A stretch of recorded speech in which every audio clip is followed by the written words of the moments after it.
It's Seeing Red, the New York Soccer Roundup. Since 2010, your weekly source for independent New York Red Bulls news and opinion. Now, from the Joe Goldstein studio, here's your host, Mark Fishkin. It's 2025.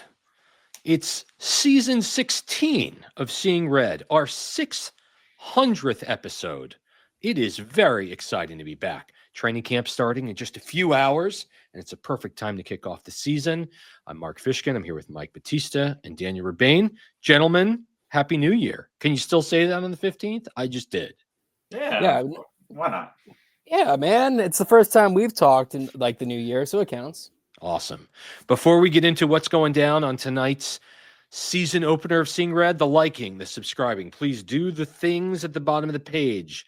Hit the subscribe button. Tonight on the show, a wholesale redo at striker position for New York. Who's in, who's out since the final whistle blew at MLS Cup. What will the starting lineup for your 2025 New York Red Bulls look like? Jurgen Klopp officially announced, rolled out, introduced as head of Red Bull Global Soccer. A lot of European journos had a hard time with that last word there.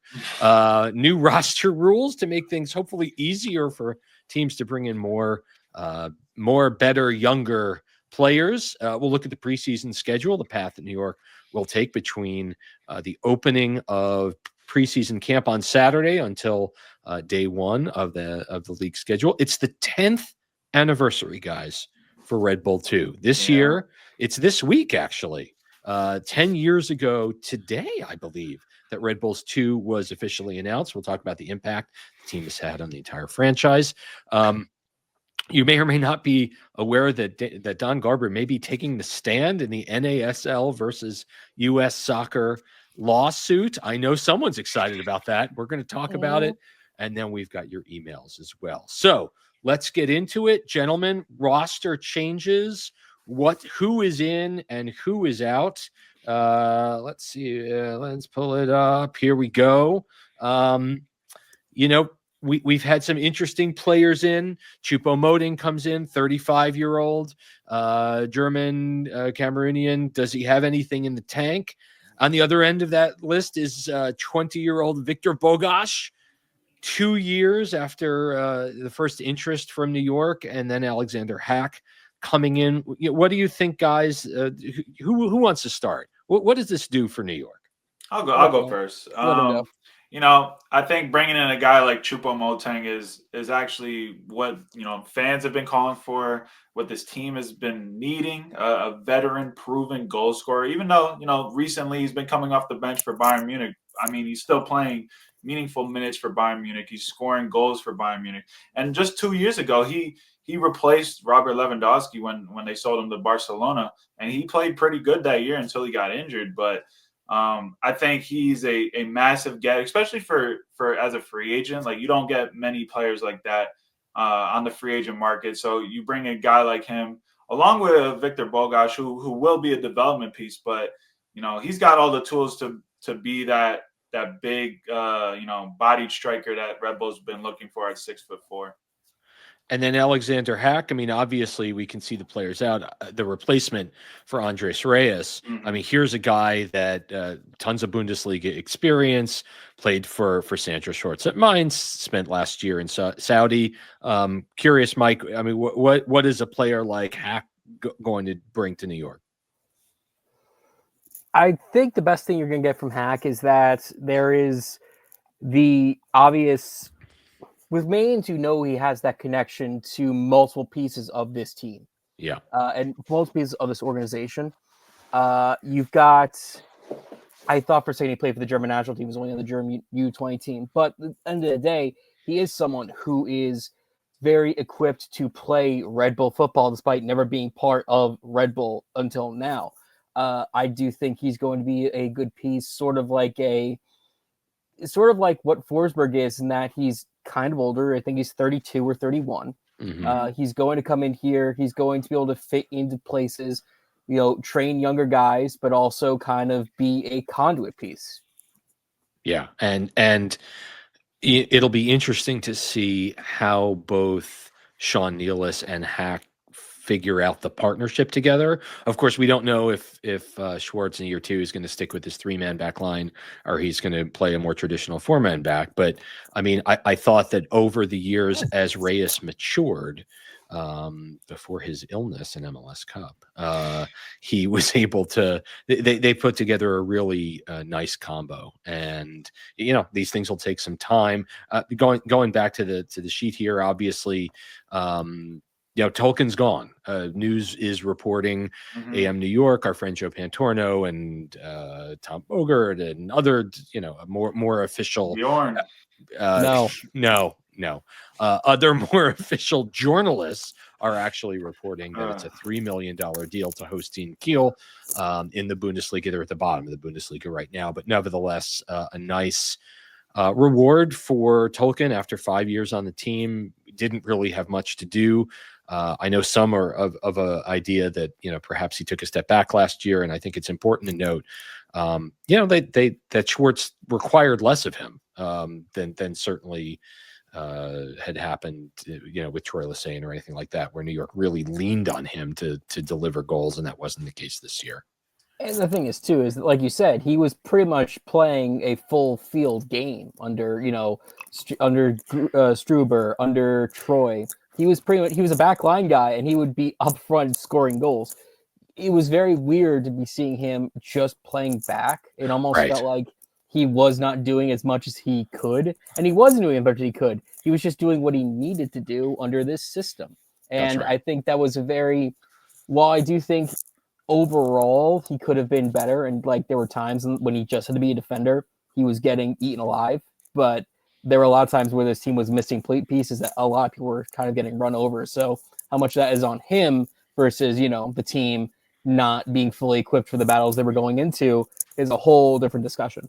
Yeah, fair enough. And, again, he finishes 135 appearances in all competitions for New York, one of, an iconic homegrown defender. I think Red Bull fans were of a mind that perhaps this move would have been made a little bit earlier, but he's still only 22 years old, and he has a huge upside ahead of him. And former guest on Seeing Red, John Tolkien, best of luck to you. Rumored also coming in, possibly Dominic Fitz for Austria Vienna.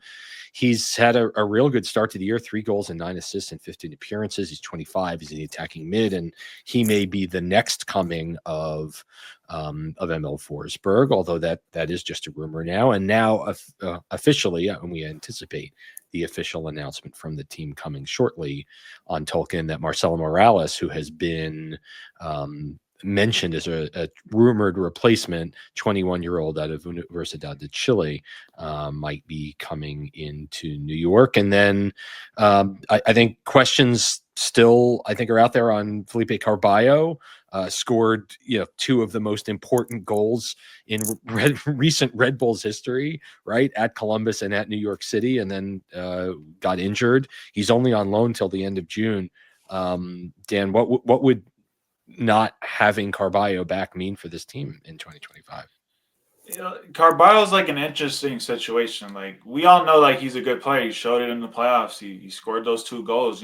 Red Bull wouldn't have made the final without his 2 goals. But when you see that he's only on loan, there's rumors about maybe he wants to go back to Uruguay. Those aren't confirmed or anything, but at the end of the day, if Red Bull does want to keep him, they have to decide if they want to spend the rumored, purchase fee, which is around $4.5 million. And I don't know, that for me, that might be a bit too much, but we've seen his quality on the field, and it would be a big miss if they did, cancel the loan, or they didn't buy him in the summer. They'd have to find another replacement like they had to do for Frankie Maya. But yeah, that's a tough situation if I was in Red Bull's front office. Yeah, it'll be interesting. Yeah, Mike, go ahead. All I'm just going to say is that it's a tough situation, but it's perfect for him because his stock is as high as it can be. He did everything he needs to do as a player to get his stock where it is. And remember, this is a loan. For him, was he always thinking, I want to go to America, I want to be on the Red Bulls full time? Or was this just a place for him to go to the same league where players like Messi are, where everyone is watching? Yeah. And he can get and do where he can do under a lot of lights, and hopefully go back to Uruguay, maybe go to Europe. Who knows? but I think he did everything he was supposed to do for himself, and I think that's fine. Yeah, we are anticipating having the preseason roster on Saturday of this week. So certainly watch our socials or anyone's socials, because we know that the socials are very active. And it'll be interesting also to see among the new arrivals who will be here on Saturday, right? Who has already worked out their visa issues. And we've talked about it. We talked about it in our season ender. The idea that these signings for New York, all the incoming signings got done before, excuse me, or around New Year's, means that hopefully there'll be fewer delays in terms of getting all the players here. I just want to spend a minute talking about what the starting lineup might look like for New York on the first game of 2025, right? And this assumes for me that it's a 3-man back line with Hack, Sean Nealis, and Dylan Nealis in front of Coronel. I realize that player 5 is absent here, and it'll be interesting to see whether it's Morales who gets the nod and is signed, because it's certainly not going to be John Tolkien, Edelman, Carballo, or maybe Ronald Encore, Harper on the side on the right side, or Peter Stroud in there as well, Forsberg, Morgan, and Choupo-Moting. I mean, this could be the lineup. It'll be interesting to see. Is this an improvement for the team that walked off the field at the end of MLS Cup, guys? For me, yeah. I mean, you look at Choupo-Moting in there, Hack at the back line. Me personally, I think they go back to the 4-2-2, but I think they found a pivot formation for tactical advantages in this three-man back line, and what you have on the screen right there. I mean, that front three is scary. And then you add Harper overlapping with Morales on the other side as well. Offensively, I think they could be really scary in that formation. Mike, your thoughts? It's definitely an improvement on the offense. And that was the thing where the lack of depth and the lack of playmaking really showed last year. It's definitely an improvement there. Defense, I won't say it is or isn't yet, just because you are losing Tolkien, who, like I said, despite everything, he did his job. I don't know much about how this team can run with a 3-4 like this, but I'm not sure. I'll definitely say that. I'm like, it's 50-50 for me. Yeah, I think it's really interesting to note that the last 2 goals that were scored by the Red Bulls in the playoffs were scored by center backs, right? In the final against Orlando with Reyes' thunderous header, and then Sean Nealis the scramble in the box off the corner in LA. And I think you heard Schwartz talk about Lewis Morgan down the stretch, kind of saying, yeah, the season's long, and he was not in great form at the end when the Red Bulls perhaps needed him the most. And so it'll be interesting to see, does Morgan come back healthy, right? I mean, the shortest off season in pro sports, it's been 5 weeks since MLS Cup only, and now they'll be back at it. Let's talk about Jurgen Klopp for a minute. Introduced yesterday in Leipzig. He said he's not going to coach a team. He was very, very clear about that. He's going to visit all the Red Bull clubs, including Paris FC. He said, my office is the world, and he's going to have, I'm sure, a wonderful time for him.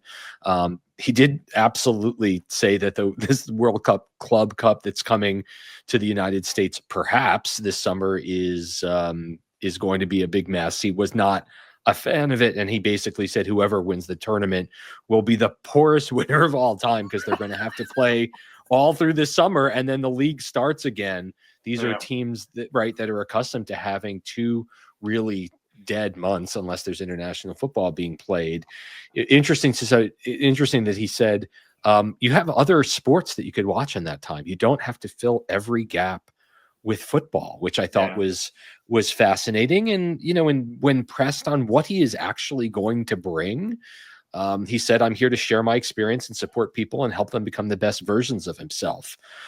So, is he a cheerleader? Is he, a coach's coach?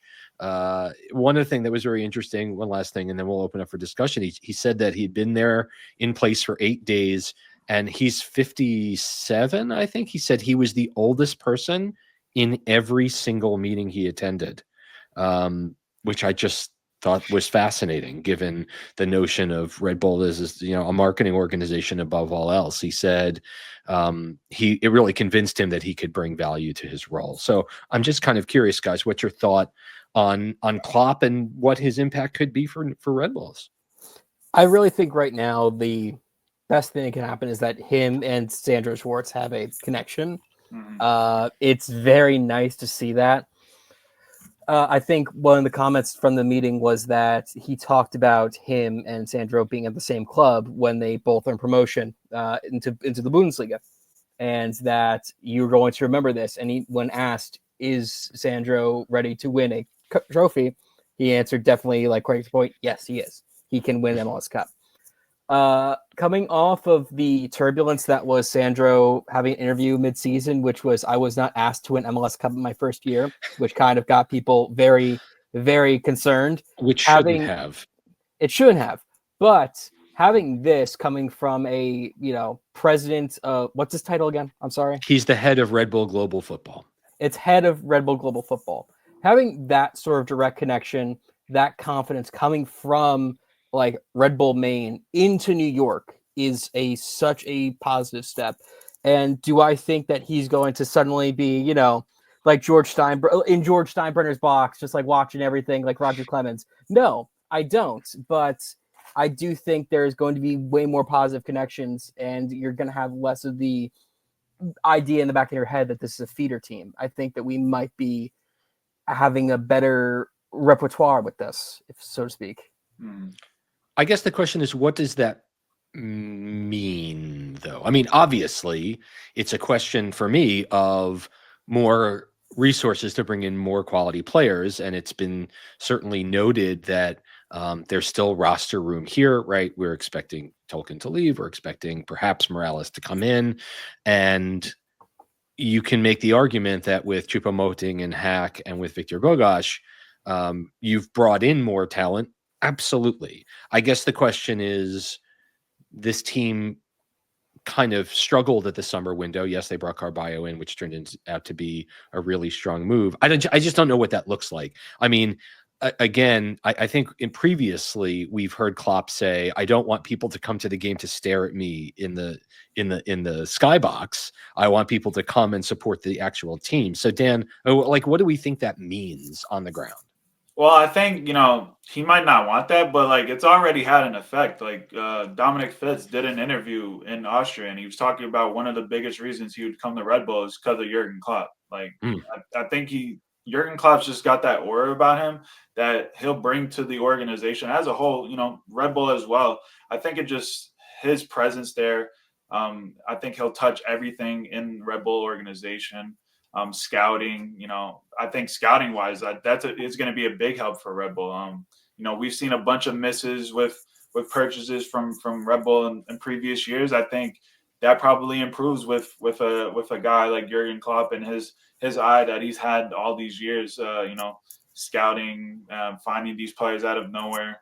So I like it. We'll see what he actually does. I don't think he'll be like Mario Gomez, where he'll be over here all the time. Could I see Mario Gomez over here like every other week? So I don't think he'll be like that, but I think we'll see him, here and there, and I think that's a positive to have a guy like Jurgen Klopp in your back corner. And there's one thing I'm going to say too is, and I'm not saying that this is definitely what happened. I think there is a very interesting thread to pull that last year, Victor said, "Oh, I don't want to go to international. I don't want to go to Red Bull." A couple months later, Jurgen's brought in. Now he's coming in. Do I think that's what happened?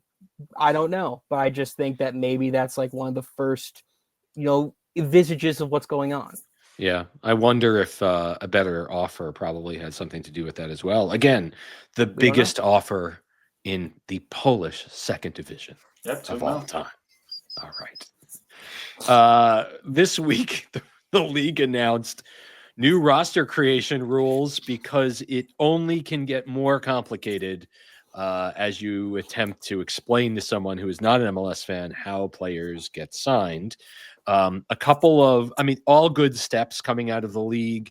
A new mechanism allowing teams to trade unlimited amounts of cash for players without impacting GAM. And the reason why that matters is, if you can imagine, if a player has or a team is being offered something, it just allows the teams and the league to be a little bit more competitive with, no, I can trade you GAM and draft picks and international spots. Yeah. But now it's like, no, I can trade you cash. I can literally, give you money in order to make this trade. And I think that will kind of help and make them more easily compete on the global market. They're also subtly moving the summer transfer window a little bit closer to align with Europe. Okay. One might ask, why hasn't that been done previously? Also, in previous years, the number of call-ups have been very, very limited. They've been called short-term loans, and that's now changing. Young players who aren't members of the first team can now be called known as off-roster homegrowns, and these players can now play in up to 6 MLS matches and an unlimited number of matches in cup competitions. And that's great, because it'll give the teams incentive. They don't have to be so concerned, like, well, how many times I really want to pull this guy? What if these guys get injured? I want to pull up 2 team players. Like, how is this going to work? The teams were limited on just 4 of these short team call-ups per person.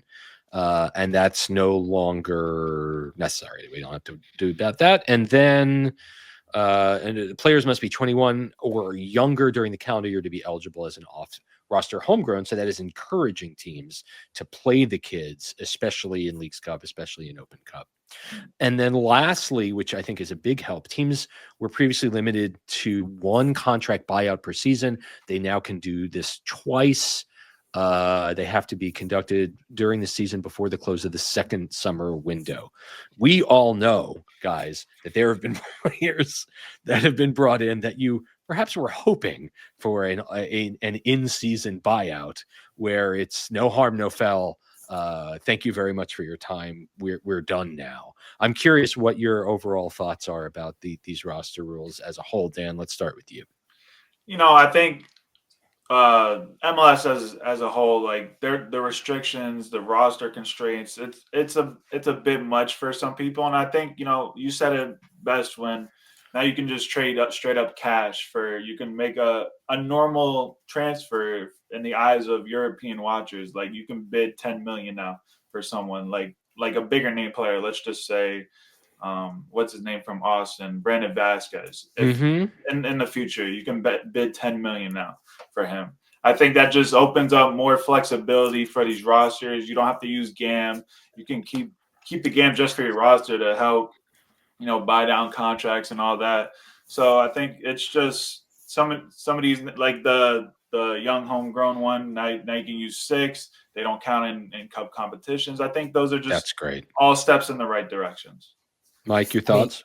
Oh man, I'm all for untangling MLS roster rules and figuring out what a GAM is, but I am very ecstatic that after the entire Open Cup debacle last year, where the entire precipice was just change the roster rules and make it so you have unlimited call-ups. Right. And MLS was going, well, I don't know what we can do. We can't do anything, guy. There's nothing we can do.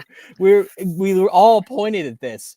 And they made the change, but in the most MLS fashion, they made it with the most caveats I've ever seen, where it's like, okay, we can do all the kids you want, but just in these things. Don't worry about it.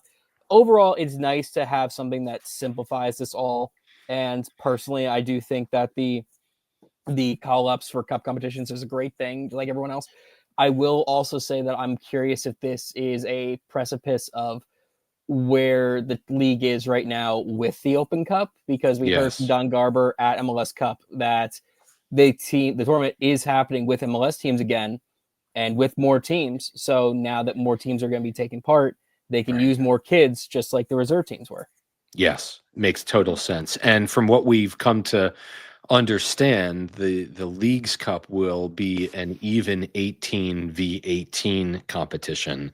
So you'll have the same number of MLS clubs and Liga MX clubs, which would tell me that now more MLS clubs will be able to play in Open Cup, and the fact that Leagues Cup will only be a midweek tournament during the summer instead of shutting down. All smart things. A midweek tournament. Where have I seen that before? The other thing that I wanted to add is that the Players Association said that they've worked out a deal that if there are cash transfers, the player gets 10%, which I think is terrific. That's good. Yeah. Makes sense. All right. Preseason starts on Saturday. It's very exciting. It's going to be very cold for these guys. Here is the preseason schedule that has been cobbled together from other sources, as the team has yet to put out their preseason schedule. But we feel really good about sharing with you that, yes, camp opens this Saturday in East Hanover. It is the last, if you believe it, year that the Red Bulls will practice in East Hanover. They are going to move to the other side of Morristown Airport for next season in the new training complex in Morris Township. I'm excited, and we're excited because there will be an actual media room instead of what exists now. Never you mind about that. It's very exciting. The team will then go down to Bradenton, Florida, as they do every year, not Brandon, as I've written here, but actual Bradenton to the IMPG Academy. They'll take on the old enemy, DC United, on Saturday the 25th, and St. Louis FC, and not Bradley Carnell, who is the coach of the Philadelphia Union now. That'll be a little weird. And then they'll come back and train for a week or so, and then they'll head out to Coachella, where they'll take on a suddenly revitalized Quakes with folks like Josef Martinez and Cucho Hernandez. No, sorry. Arango. Thank you. Chicho Arango, who I coveted so much during his time in the league. RSL, who gave away Chicho Arango on Wednesday the 12th. And then Saturday, a week before MLS Cup starts, we'll see probably the most AI-generated crest in all of MLS, San Diego FC, which has all the charm of a bank branch or a local pharmacy. But nevertheless, that's who New York will get together. They won't be playing San Diego this season. They won't. I don't know if they're playing RSL. I'm not sure. Nevertheless, no, we played them last year. They played them last year, so they won't play them this year.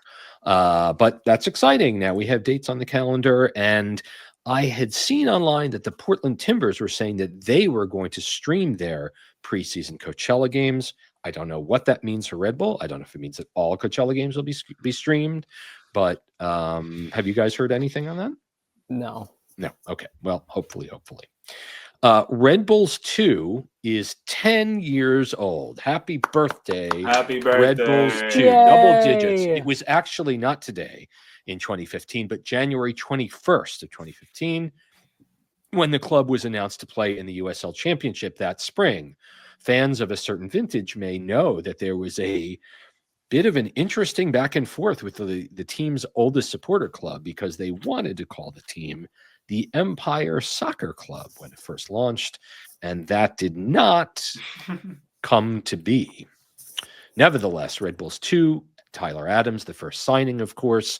First match, a 0-0 draw against the Rochester Chelsea. Rhinos. No, that was not a draw against Chelsea, but it was 7 Red Bull 2 players that played in that epic 4-1 win over Chelsea that July at Red Bull Arena, including Tyler Adams and Sean Davis, who both scored in that game. The team, of course, won the 2016 USL Championship title. 19 players from that 2016 squad would find their way to the first team. That's crazy. Mm-hmm. I mean, that was the golden generation, right? Yeah. Brandon Allen of Georgetown, and not the first team. And All-time TST. And excuse me? TST? Yes, TST alum Brandon Allen. 24 goals, and Ibra Kasula is coming right up behind him. Don't break that. To a new 2-year Red Bulls 2 contract this week, actually. Jared Stroud, the all-time assist leader for Red Bulls 2 with 20, currently active in MLS, as is Evan Loro with 72 appearances, all-time goalkeeper starts for Red Bulls 2. In all, 67 Red Bulls 2 players have played for the first team, and 6 of them have gone on to play for the U.S. men's national team, which is insane. That's great to see. Oh my God. Danny Edelman, Mark Cucci, Aaron Long would not have been Aaron Long without his start at Red Bulls 2. Vincent Bezecourt, phenomenal player who got first team minutes. Caden Clark of Montreal. Is that where he is these days? Yep. Yeah, he's on the preseason roster now. Okay. And then, of course, Tyler Adams. And so the question I have for you is, guys, New York had always been an academy first team as Red Bull took over and the academy started to come into existence. What does Red Bulls 2 mean to each of you and its impact on the entire first team program? You want to go first? Yeah, you go first. Yeah. So Red Bulls 2 is a very interesting piece of this whole puzzle because it kind of perfectly defines where Red Bull is. If you look at their history, it perfectly defines where Red Bull is in American soccer at that time. So when they started, you realize that there were so many players who weren't getting first team minutes that if Red Bull 2 was there, like Matt Miazga, maybe he would have had more time in a professional setting. He would have had Red Bulls 2 to play on. Do I think he doesn't go to Europe? No, but do I think he might have more of a place on Red Bull? Maybe. But Red Bulls 2 comes around, you start seeing those players getting that experience it's not the USL Championship, it was the United Soccer League, Division 3. But I also think with how good it was early on, you also saw it kind of fail to develop any further as USL went to Division 2, as the league sort of drifted away from reserve teams. Red Bull started to struggle. In their last season, they're one of the few teams in USL history to both have a championship and a wooden spoon. So I do think that as time went on, other academies started to do better. Like we all remember how bad Bethlehem Steel was for Philly Union. And then now Philly Union has one of the best academies in the country. So for what I'm getting is that now that they're in MLS Next Pro, they're kind of just a middle of the road team, but they're still doing so much. And man, do I miss John W. so much. I miss Wally. Yeah, and we can't say enough about Walenek, but I mean, Ibrahim Sagaya has also been a fantastic part of Red Bulls 2, and Bradley Wright Phillips is making his presence felt on that squad as well. Dan, what do you think? I mean, since this team has come into existence, they gave us the championship their first year, and then ever since they've just been developing all these players. Like you said, 67 players have gone from Red Bull 2 to the first team. I mean, that's fantastic work from the academy, the coaching staff at Red Bull 2. I mean, you have guys like Tyler Adams, Edelman, even like a guy like Aaron Long, who you get off the streets and, you develop him at your second team before he elevates to one of the best center backs in MLS when he was here. I mean, the work that the club has done to develop players from all walks of life has been amazing to see. And they keep doing that, even though, the product might not be the best nowadays, that, it's kind of just a reserve league. You're still going to see 1 or 2 players every year that you're going to say, hey man, he's going to be with the first team next year or in 2 years. So I think that's the big thing for me nowadays, that, you get to go see the future of the first team. Yeah. And I think it's important to note that while wins and losses are important, they're not that important for this team. I mean, we would love to have Red Bulls 2 playing in the playoffs of MLS Next Pro every year. But the fact of the matter is you've got Red Bulls 2 guys. It's a venue for high-level academy players to come in and take a step up and get additional minutes. I mean, look at a Julian Hall, look at a Tanner Rossbro, look at an Audrey Mehmeti, teenager. He's getting minutes before signing a contract. Omar Valencia with the 2 team. So, Sagaya and the whole organization, Julian de Guzman, Jochen Schneider, can see these guys and really take a look at them and say, are they ready for the next step, right? Can we play a U15 player here? Can we get him meaningful minutes in a national league? And, is this person a real a real prospect to move up. So yeah, I mean, we like this team to be competitive. Would we love to see 3,000 fans at Montclair State every Sunday night at 5 that they play at home? Surely. But I think at the end of the day, the team continues to use the two team to get meaningful players, meaningful minutes, and that's what it's all about. So happy birthday, Red Bulls 2. Look for some interesting stuff from the team coming up on Red Bulls 2 as well. Mike, I'm almost going to concede the floor here, but again, this is all Mike right now. Mike has been waiting on this. Mike's like, can we put this first? Can we talk about this first? In 2017, the NASL sued the former NASL, which has not operated since 2017, sued U.S. Soccer and MLS, claiming collusion had led to their business practice falling apart, and they sued for $170 million. And if it's because it's an antitrust lawsuit, those dollars get tripled. So they're basically suing U.S. Soccer and MLS for $500 million. And it'll be very interesting to see if you follow Daniel Kaplan, who's an excellent sports writer. He's covering for Front Office Sports. I'm going to shut up now. Mike, what do you think, my man? What's going to happen? Oh, this is so fun because the fact is, over the last 7 years, whatever it's been since 2017, 18, this has been going on in the background of U.S. Soccer, and NASL is still alive because they're still at like the U.S. Soccer like AGMs every year. They still have a vote and things. It's very funny. I guess I have to ask: would they have a vote if they hadn't been suing? Because they are not operating as a league. They'd have no teams, no players, no nothing. No, they wouldn't be, and that's the thing too.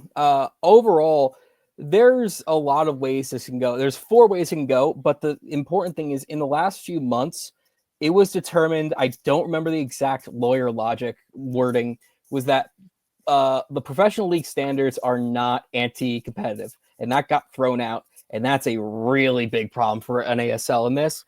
Can you give a 20-word explanation for those that may not know on what professional league standards are? I can too. I'm curious if you can. Professional league standards are the standards in which a league has to fulfill if they want a certain distinction, and each distinction has each level of the pyramid has different distinctions for both indoor and outdoor and men and women. And it comes down to things like... So D3 leagues have to have this, D2 leagues have to have this, and if you want to be a D1 league, you have to have this. Right. And has things like time zone, like how many teams have been like X amount of time zones, how big your stadium has to be, and things like of that nature.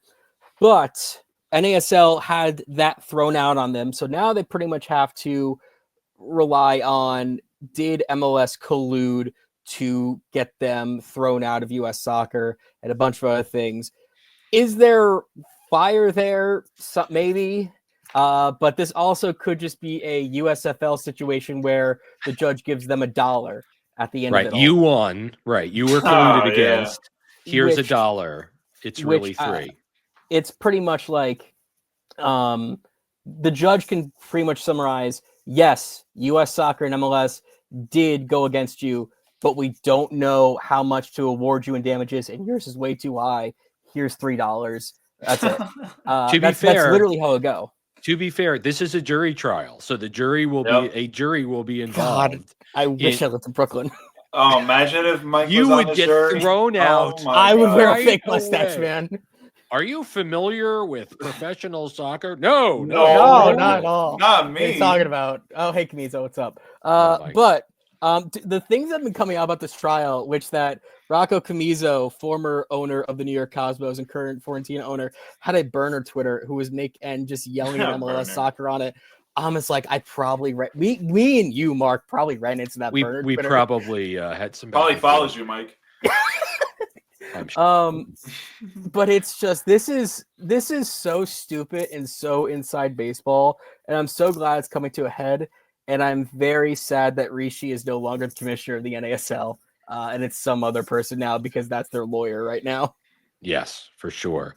So this trial is happening right now in Brooklyn. This is the first week. It's expected to be a 3-week trial. We may see Don Garber on the stand. We may see Cindy Parlow-Cohn on the stand, although she wasn't involved at the time. We may see Sunil Gulati on the stand. We may see MLS owners on the stand. We may see Rocco Camiso on the stand. This is for a lot of folks who are fans of the old NASL, rather the 2013 to 17 NASL, and Mike Batista, an opportunity to really hear some questioning. A renowned sports law attorney, Jeffrey Kessler, is on the side of the NASL. He's brought these lawsuits on for his entire career. And so just kind of be aware, at no time will the result be, and so the NASL springs back to existence as a D1 national league.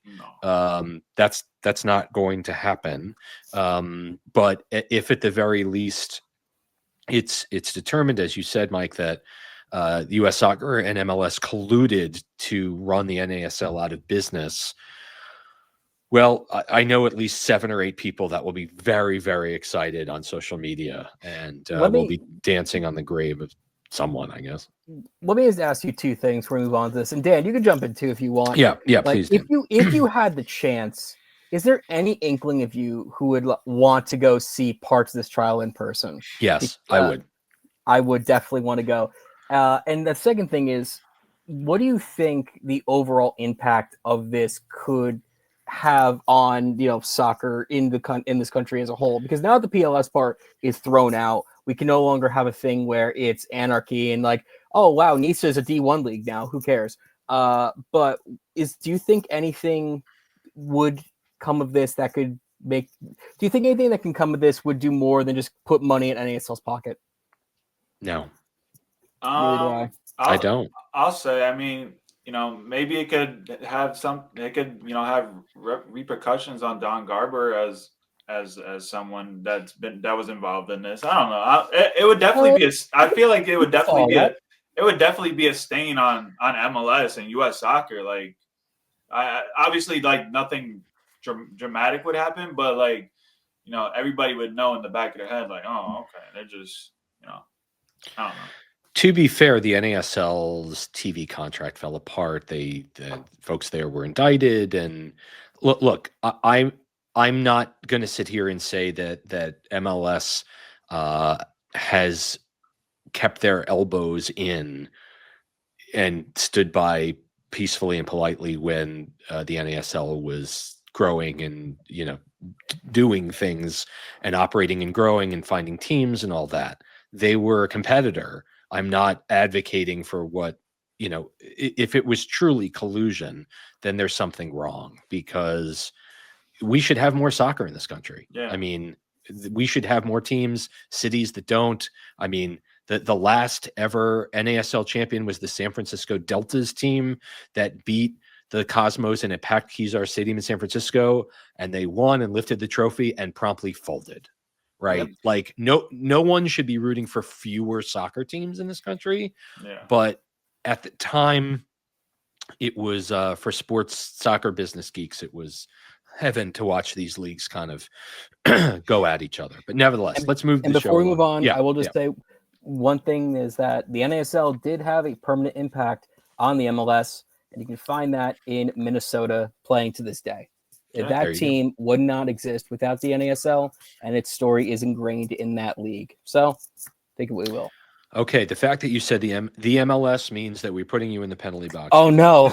When we're back on Seeing Red.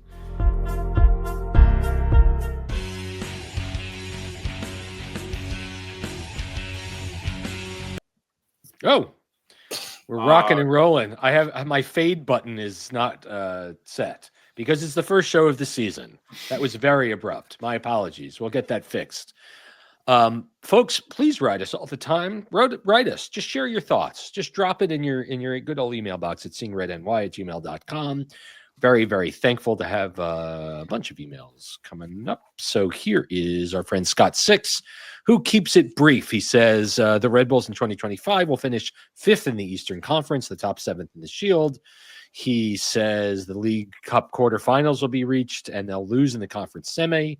The Bull of the Year will be Danny Edelman. The newcomer will be Choupo-Moting. And my wish for the season is Serge Goma stays healthy and gets regular playing time. I see a more consistent year without the roller coaster ups and downs. That's Scott in North Plainfield. I mean, this could be a pivotal year for Serge Goma as he fights for playing time, and we will hopefully see a healthy Serge Goma through the year, and we'll really get to see what he's all about, guys. What do you think? Yeah, I think, his first thing is 5th place in the East. I think he's kind of in that ballpark. I think Red Bull probably fights for top 4 this year if they can keep Forsberg healthy for the full season. Because if we saw last year with him on the field, this team is very, very different when he's off the field. So I like that. And then I also think that with their MLS playoff push last year, what they've done in Leagues Cup recently, I think they could push for a final. I don't know if they'll win a final in one of Leagues Cup or US Open Cup, whichever one they're in, but I think they'll push for a final, and I think we'll all be happy with that. Yeah, I think a trophy would be good. Mike, any thoughts there? The only data we have on Red Bull teams that play the year after they get to MLS Cup is not good. It's 2009. Hey, man. Yeah, so anything better than that is good.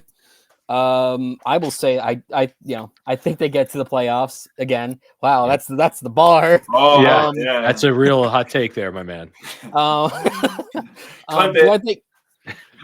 Clip it. Do I think Moting is going to be the newcomer of the year? Jury's out on that. I'm still not sure how he's going to adjust here, but I do think that you're going to see a better team in the Leagues Cup. They aren't going to play in the Open Cup because I think they're going to be playing in the Leagues Cup if I'm understanding how this format's going to go. I'm not even sure. I can't even guess what they're going to be in the playoffs, but sure, conference semifinal makes sense. At least second round. They win it. They would win a playoff game. I don't think they're going to play in the wild card game. Yay. Okay. All right. Well, they're undefeated in the wild card game in the 8-9 game in MLS history. So we don't have Manuel anymore, though. That's a problem. That's true. Freddie Sebastian says, Mr. Fishkin, that's my dad. It was a pleasure to see you and other folks, especially the old school peeps at the Cup final last month. Never did I imagine the season concluding in the manner it gave me hope and hopefully the team for some momentum to continue to carry on. Most important for me was experiencing it with my soon-to-be 21-year-old son. I've got one of those. Lots of supporters have had many beverages with over the decades. I've known my son since he was 5. And to see him in the next generation of fans singing, chanting, hugging, and then unfortunately crying was something I'll never forget. Also, I have to give major props to the front office who've been at the end of some very nasty messages and criticism. To see how they took care of supporters during the playoff run should be commended. I look forward to more seasons of Metro football and most importantly, the camaraderie in the South Ward and beyond, and the people behind the scenes such as yourself who put our team out there in the media landscape as long as we're breathing. Freddie Sebastian. I was not crying after MLS Cup.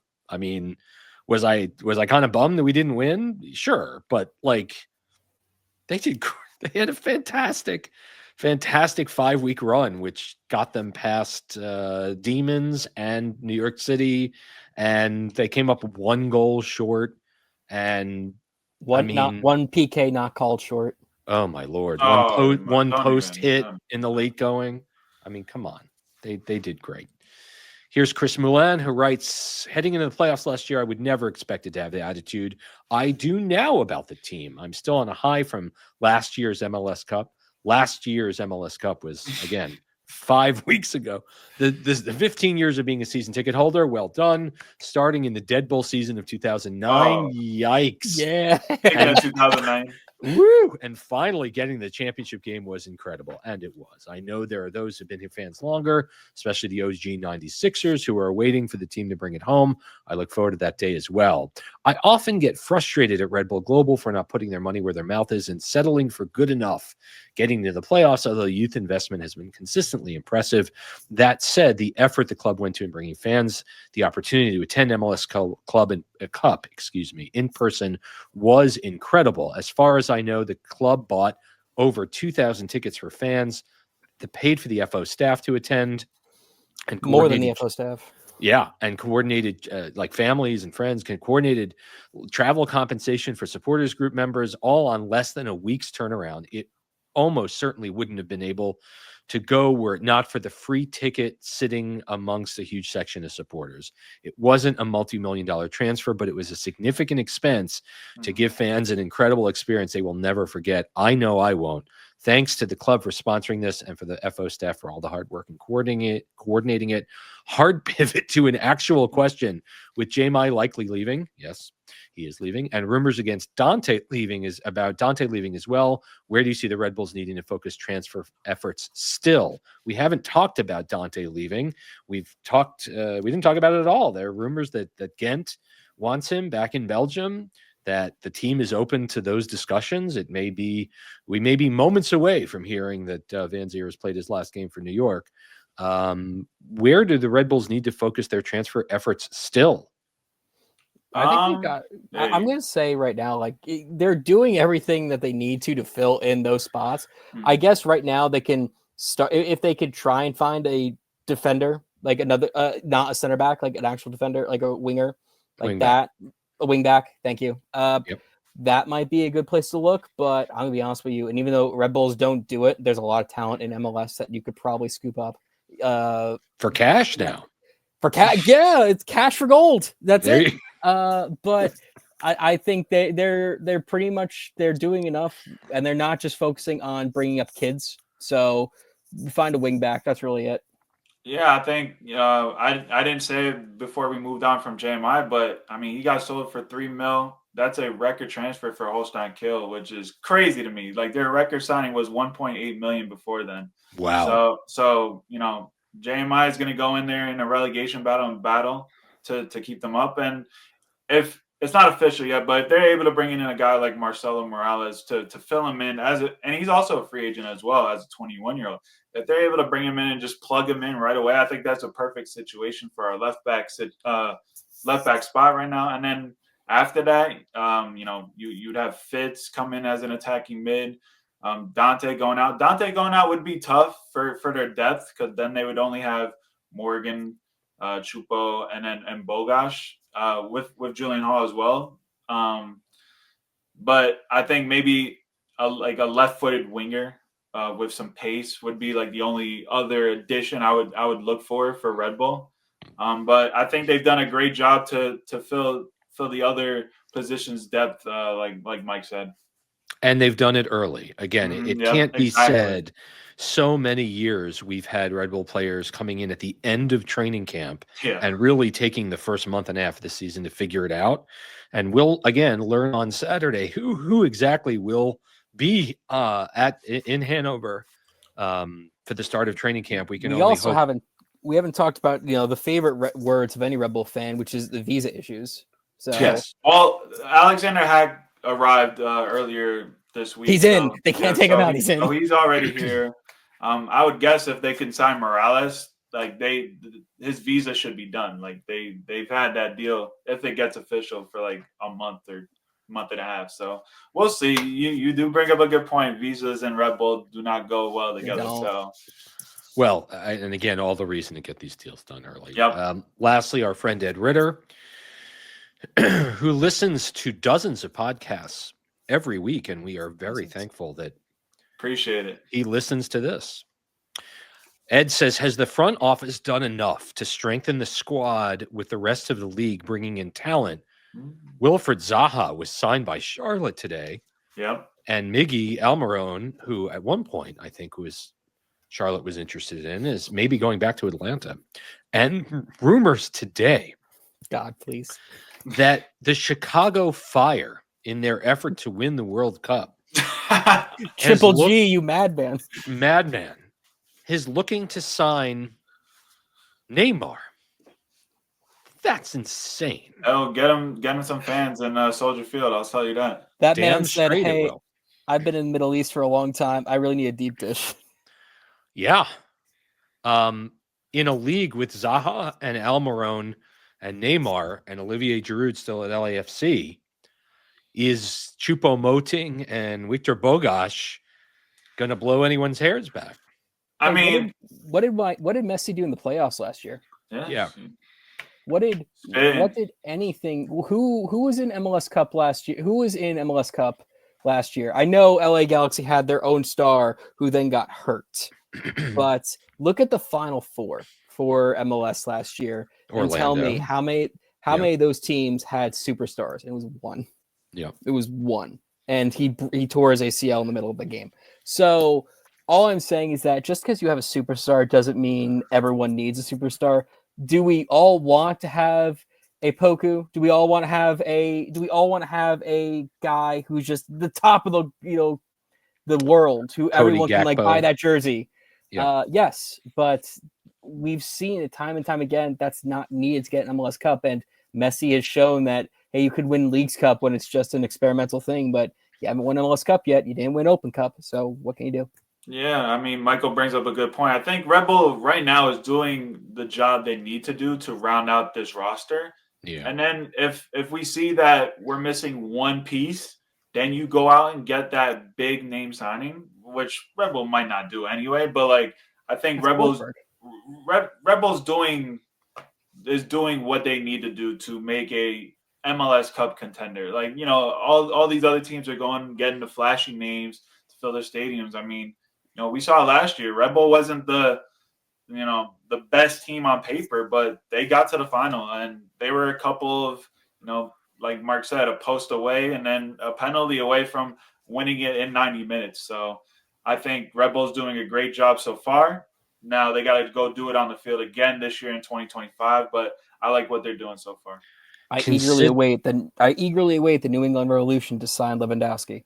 Oh, well, it would be interesting because consider what these teams have in common. Charlotte, Atlanta, and Chicago. They all play in NFL stadiums. Yep. And so for New York to be able to sign a name like this to get another 4,000 to 6,000 fans in the door. MetLife, baby. Is a whole lot different than playing in front of 20,000 or 30,000 empty seats. Yeah. It makes sense for those owners and it makes sense for those teams. And I agree. I mean, if you can bring Neymar into Chicago, I mean, please. Yeah, you do it in a second. You do it in a second. This is the 600th episode of Seeing Red. And from forever till the end of time, this show will be coming to you. You may have heard it from our intro from the Joe Goldstein studio. And Joe is still here. He is still enduring, and we support him in his continued fight. And we miss him and we love him very much. But again, Seeing Red from the Joe Goldstein studio is how it will be. Dan, where can fans find you? If anybody wants, they can go follow me on X, Instagram by my name, Daniel Rebane, or PVT McBain. And also more written work coming out on areasportsnetwork.com. Very good, Mike. They could find me on Twitter at Michael Batista, same as my name. They could find me on Blue Sky at Batista Blue Sky. And you can find me writing on Hudson River Blue, thecup.us, New York Sports Nation, and for U.S. Soccer. Fantastic. You can find the show on Blue Sky. In particular, we're growing our Blue Sky audience. We are continuing to post on the site formerly known as Twitter. I am no longer going to be doing that. So the old soccer Twitter is reconstituting itself on Blue Sky. I would encourage you, regardless of your personal politics, that you might want to check it out because it's fun. Thanks to Mike. Thanks to Dan. We won't be back next week, but we will be back before the season as the preseason gets going and all that good stuff. Again, thank you so much. Whether this is your first episode of Seeing Red or your 600th, we appreciate you. Season 16 of Seeing Red has kicked off, and we will say good night. Good night, everybody. Happy New Year.